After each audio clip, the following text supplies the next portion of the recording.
ఒరే నైనా, ఏంటి నాన్న? ఒరే నైనా, నెల జీతం పడిందా? పడింది నాన్న. ఇదిగో 10,000. 10,000 ఏంటి నైనా? 20,000 కదా. అది నాన్న 10,000 షాపింగ్ చేసుకున్నాను నాన్న.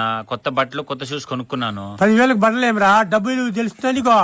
అదే నాన్న అలా అంటావు? 10 మందిలో తిరిగేవాడిని, మంచి బట్టలు వేసుకోపోతే ఎలా నేను? 10,000 డబ్బు ఇల్లు చూపిస్తా పదరా నేను. వెంకటేశో ఏంటి బాబాయ్? 10,000 డబ్బు లేరా? కొడుకు జీతం పడతాను, ఇచ్చేస్తాను. ఒక నిమిషం ఉండు బాబాయ్, ఇంట్లో అడిగే చెప్తాను. ఏం నాన్న వాడిని ఎందుకు అడుగుతున్న? డబ్బులు అయినా మన దగ్గర ఉన్నాయి కదా. నువ్వు ఒక నిమిషం ఆగరా, నీకే తెలుస్తుంది. ఇప్పుడు ఎక్కడుంది బాబాయ్? ఆటో ఈఎంఐ ఉంటే మొన్నే కట్టేశాను. సరే ఇప్పుడు వెళ్ళి నీ పెన్ను అడుగురా.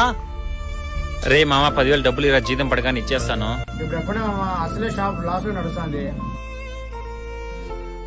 ఇప్పుడు ఎక్కడుండే డబ్బు అంతా ఖర్చు అయిపోయింది. ఏరా ఎవరు లేదన్నారా? చూసావా డబ్బు ఎంత విలువైందో? నిజమే నాన్న, నువ్వు చెప్తే నాకు అర్థం కాలేదు. ఇప్పుడే తెలుస్తుంది డబ్బు విలువేంటో. ఇంకైనా ఆ డబ్బు పొదుపు చేసుకోరా. డబ్బులు చాలా విలువైనవి, ఎంత పొదుపు చేసుకుంటే అంత మంచిది. ఈ వీడియో మీకు ఎలా అనిపించింది కింద కామెంట్ చేయండి. ఈ వీడియో నచ్చితే లైక్ చేసి ఛానల్ సబ్స్క్రైబ్ చేయండి.